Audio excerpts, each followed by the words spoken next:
My mother is Hindu, my father is Muslim. Okay, मैं अपने आप को इंसान बुलाता हूँ, ह्यूमन बीइंग। अस्सलाम वालेकुम जाकिर भाई, श्री राम राजू है मेरा नाम। तो जो आप कॉन्सेप्ट आपका सुनता हूँ मैं, तो वेद, चतुर्वेद और भगवत गीता में जो कॉन्सेप्ट है एक अल्लाह का, तौहीद, रिसालत, आखिरत, यही कॉन्सेप्ट जो ना आप लोग पेश कर रहे हैं। तो जब ये कॉन्सेप्ट को इंसान सुनता है तो क्यों उन नाम चेंज कर लेना, मज़हब क्यों चेंज कर लेना? अगर सही एक है तो सब किताबों में भी एक ही है, तो नाम और जो है ना मज़हब क्यों चेंज कर लेना? और ये है कुछ हमारे साथियाँ इस्लाम कबूल करे हैं, वहाँ के मुसलमान लोग क्या बोल रहे हैं, ज़रूर तुम नाम चेंज कर लेना, मज़हब चेंज कर लेना, ऐसा करने से बहुत प्रॉब्लम्स हो रहे हैं। तो वहाँ के मुसलमान जो है ना ये नाम को और जो है ना ये मज़हब चेंज करने के लिए बहुत ये कर रहे हैं। और दूसरी बात ये है, मैं साहब एक सवाल, कम वक्त है, आपने 2 सवाल पूछ चुका है, मैं उसका जवाब दूंगा, उसके बाद बाकी को मौका दिया जाएगा। भाई साहब ने सवाल किया कि अगर वेद में लिखा है तौहीद के बारे में, एक खुदा के बारे में, एक अल्लाह के बारे में और रिसालत के बारे में, तो हमें मज़हब चेंज करने की ज़रूरत क्या है? मैं कब कह रहा हूँ कि मज़हब चेंज करो? मैं कह रहा हूँ कि मज़हब पे पुख्तगी से अमल करो। आपके वेद में लिखा है, भगवत गीता में लिखेला है बुत परस्ती हराम है, गलत है। Bhagavad Gita chapter number 7, chapter number 7, भाग नंबर 7, श्लोक नंबर 20 में लिखा है कि all those whose intelligence has been stolen by material desires they worship demigods. जो कोई इंसान जो पैसे के पीछे, मटेरियलिस्टिक थिंग के पीछे भागता है, वो गलत खुदा की इबादत करता है, बुत परस्ती करता है, आइडल वर्शिप करता है। तो बुत परस्ती के खिलाफ कई श्लोक है आपके वेद में, भगवत गीता में। तो मैं कब कह रहा हूँ कि मजहब बदलो? मैं कहता हूँ कि हिंदुइज्म पे पुख्तगी से अमल करो और बुत परस्ती खत्म करो। उसके आगे लिखा है आपके वेद में कि कई ऋषि आएंगे, अंतिम ऋषि आएंगे, और लिखा है कि अंतिम ऋषि का जो भी कहना है उसे मानो। तो अगर आप सच्चे हिंदू हैं तो आपको आखिरी ऋषि जो मोहम्मद सल्लल्लाहु अलैहि वसल्लम ने कहा है और जो पैगाम दिया है वो है कुरान, उसके ऊपर अमल करना आपके लिए फर्ज है। अगर आप नहीं करेंगे तो अच्छे हिंदू हो ही नहीं सकते। मैं कहाँ कह रहा हूँ कि आपका मजहब बदलो, मैं कह रहा हूँ मजहब पे पुख्तगी से अमल करो, और जब अमल करेंगे आपको मानने पड़ेगा एक खुदा में और आखिरी पैगाम मोहम्मद सल्लल्लाहु अलैहि वसल्लम में और आखिरी पैगाम कुरान में। ये लिखा है क्रिश्चियन किताब में, जूइश किताब में, हिंदू किताब में भी। अपने का नाम बदलना जरूरी है? नाम बदलना जरूरी नहीं है। नाम से कोई मुसलमान नहीं बन जाता। मोहम्मद, जाकिर, सुल्तान, अब्दुल्ला अमल से बनता है, अमल से। अगर आप अपनी सारी रजा अल्लाह, खुदा के हवाले करते हैं, उसे कहते हैं मुस्लिम। आप अपना नाम बदलने से जाकिर, अब्दुल्ला, सुल्तान, शाकिर से मुस्लिम नहीं बन जाते। मुस्लिम बनते हैं आपकी सारी रजा अल्लाह के हवाले करना, फिर आप मुस्लिम बनते हैं। हिंदू के मानी क्या? Hindu is a geographical definition, geographical Ellaquai एतबार से डेफिनेशन है। जो कोई इंसान, जो कोई शख्स इंडस वैली के इर्द गिर्द रहता है, in the land of Indus valley, जो इंसान सिंधु नदी के आसपास रहता है, उसे कहते हैं हिंदू। ये लफ्ज हिंदू सबसे पहले इस्तेमाल किया गया था अरबों ने जब इस देश में आए। तो हिंदू लफ्ज सबसे पहले इस्तेमाल किया था अरबों ने। तो ज्योग्राफिकली जो भी शख्स इस देश में रहता है उसे हिंदू कहते हैं। तो ज्योग्राफिकली मैं हिंदू हूँ, मजहबी एतबार से नहीं, ज्योग्राफिकली, इलाके एतबार से। अगर आप कहते हैं कि हिंदू मतलब बुद्ध की पूजा करना, तो मैं हिंदू नहीं हूँ। लेकिन इलाके एतबार से मैं इंडियन हूँ, इलाके एतबार से मैं हिंदू हूँ, और खुदा को मानने के एतबार से मैं मुस्लिम हूँ, क्योंकि मैं सारी रजा अल्लाह के हवाले करता हूँ। और इस्लाम में भी नाम बदलना फ़र्ज नहीं है, नाम बदलना फ़र्ज नहीं। अगर वो नाम शिरकाना है, जिसमें शिरक की बू आ रही है, तो बदलना फ़र्ज है, वरना नाम बदलना फ़र्ज नहीं। आप अपना पुराना नाम भी रख सकते। अमली तौर पे आप अल्लाह की बात मानो तो आप अच्छे मुसलमान बनेंगे। मेरा नाम राजकुमार है जी। मैं एक छोटा सा व्यापार करता हूँ। मैंने कई बार कुरान पढ़ी है, तो उसमें जिस आयत का आपने जिक्र किया है, उसमें आपने आधी आयत जिक्र किया है, अल-तौबा की 5वीं आयत, जिसमें लिखा है कि जो गैर मुसलमान को मारो, साथ में घात लगा मारो, और जब तक वो नमाज कायम करें, ज़कात दें, तब उनको छोड़ दो, अर्थात मुसलमान बन जाएं तब छोड़ दो। और दूसरी बात ये थी कि 6551 की नंबर उसमें है, इसमें लिखा है कि ऐ मुसलमानों, तुम ईसाइयों, यहूदियों को अपना दोस्त मत बनाओ, अगर जो दोस्त बनाएगा वो उनमें से हो जाएगा। ये बात इंसानियत के खिलाफ मैं महसूस करता हूँ। भाई साहब ने सवाल किया कि मैंने जो आयत कोट की, सूरह तौबा सूरह नंबर 9 आयत नंबर 5 की, वो आधी आयत कोट की, उसमें लिखा हुआ है कि उन्हें जब छोड़ दो जब वो नमाज कायम करे और ज़कात दे।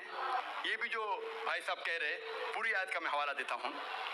अगर आप पूरी आयत पढ़ेंगे तो आपको सही पस मंजर मिलेगा।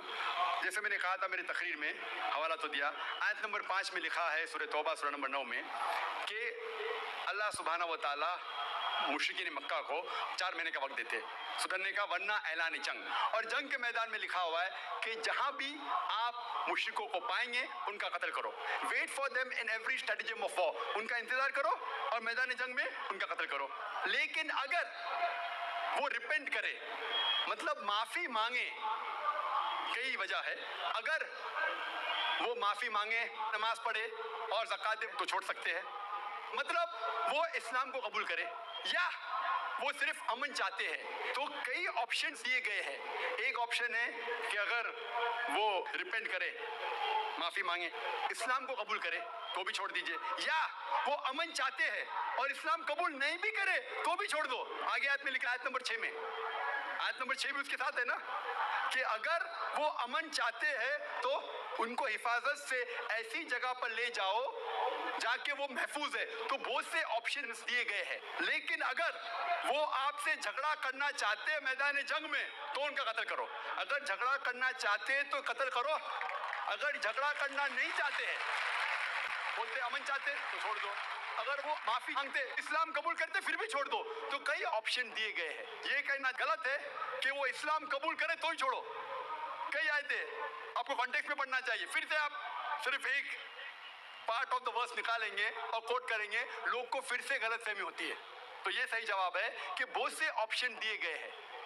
और कई जगह सूरह अनफाल में भी लिखा है कि अगर वो अमन चाहते हैं तो अमन बेहतर है। उसमें ये नहीं लिखा है कि इस्लाम कबूल करना उनके लिए जरूरी है, कर सकते हैं अगर वो इस्लाम को पसंद करते हैं।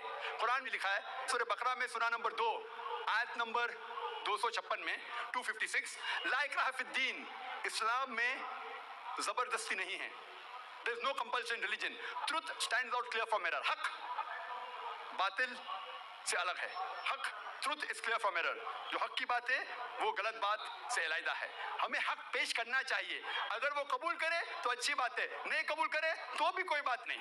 और कई ऐसे आयतें कुरान की, सूरह काफिरून भी है सूरह नंबर 109, जिसमें लिखा गया है कि कह दो काफिरों से जो लोग इस्लाम को झुठलाते हैं, हम वो चीज की इबादत नहीं करेंगे जो आप करते हैं या जो आप चाहते हैं, ना आप उनकी इबादत करते हैं जिसको हम मानते हैं, ना हम आप जिसे कहते हैं उसकी इबादत करेंगे, ना आप करेंगे हम जिसे कहते हैं। लकुम दीनुकुम वलियद्दीन, आपके लिए आपका दीन, हमारे लिए हमारा दीन। तो हमारा फर्ज है कि सच्चाई लोगों तक पहुंचाओ। पहुंचाने के बाद अगर वो मानते हैं तो अल्हम्दुलिल्लाह, अच्छी बात है। नहीं मानते तो भी अल्हम्दुलिल्लाह, तो भी कोई बात नहीं, हमको सवाब मिलेगा। हमें हक बात करने का सवाब मिलेगा, चाहे वो माने या ना माने। तो हमारा फर्ज है कि अच्छी बातें करे, चाहे इंसान माने या ना माने। तो यही कई आयतों में आप पढ़ेंगे और पस मंजर में देखते हैं, कॉन्टेक्स्ट में देखते हैं, तो ये लिखा है। आप कुछ सेकंड क्वेश्चन पूछे थे, आपने कुछ और भी सवाल पूछे थे, आप जरा 6551 नंबर जी 6551 आयत नंबर दिया था, उसका आपने जिक्र नहीं किया। 6551 जिसमें लिखा हुआ है कि ऐ ईमान लाने वालों, तुम ईसाइयों या यहूदियों को अपना दोस्त मत बनाओ। भाई साहब ने सवाल, ये आयत सीमित है या असीमित है?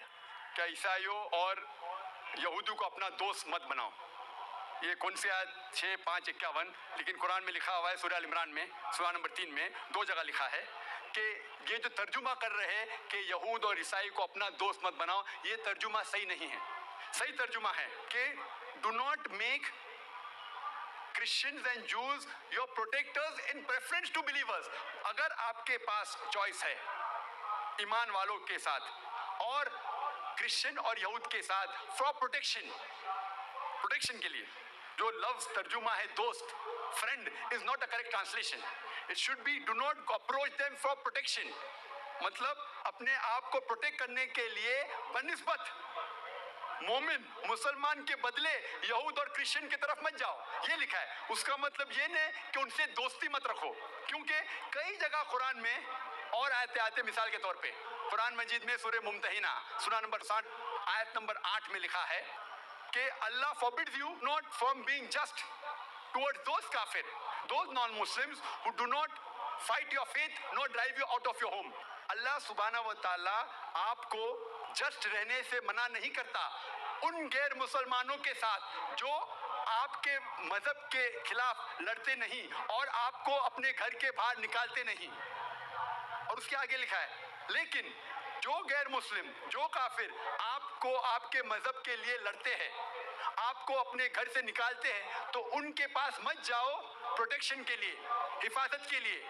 تو اللہ کی کئی آیتیں ہیں یہ کہیں بھی نہیں لکھا لیکن پروٹیکشن کے لیے حفاظت کے لیے اگر آپ کے پاس چوائس ہے پوری آیتیں کیا پریفریبل بہتر ہے کہ آپ مسلمان اور مومن کے پاس جائیے بنسبت عیسائی اور یہود کے پاس. Hope that answers the question. Assalamu alaikum.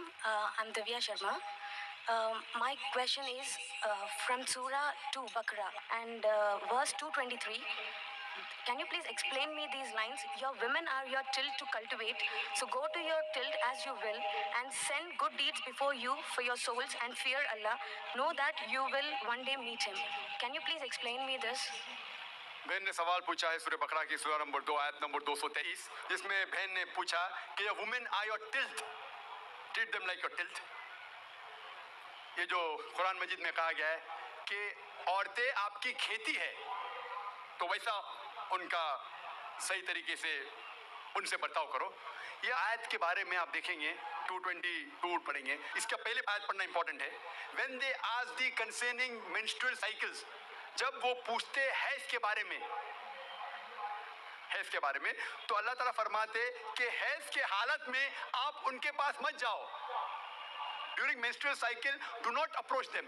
کیوں؟ کیونکہ حیض کے حالت میں جب خون بہتا ہے آج کی میڈیکل سائنس کہتی ہے کہ چانسز ہے جب آپ ان کے پاس جائیں گے اس حالت میں تو عورتوں کو تکلیف ہوگی. اس کے علاوہ بیماری پھیلنے کے ہائی چانسز ہے خون کے ذریعے اسی لیے ان کے پاس مت جائیے ورنہ عورتیں آپ کی کھیتی ہے آپ جب چاہے جا سکتے ہیں مطلب وہ آپ کی ہے آپ کے لیے.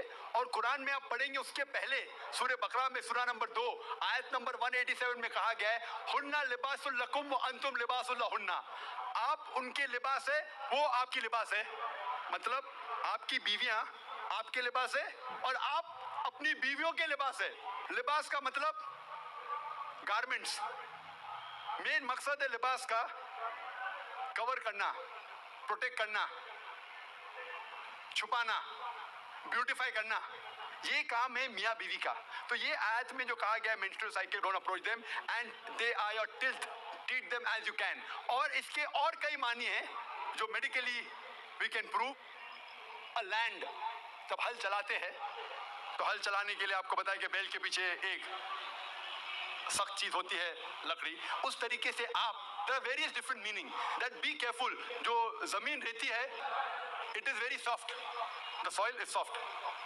سنبھال کے آپ ٹریٹ کیجئے سنبھال کے ان کے پاس اپروچ کیجئے. تو کئی معنی ہیں کئی تفسیر ہے تاکہ آپ عورتوں کو خیال رکھیں اور ان کے ساتھ اچھے طور طریقے سے پیش آئیے. Hope that answers the question.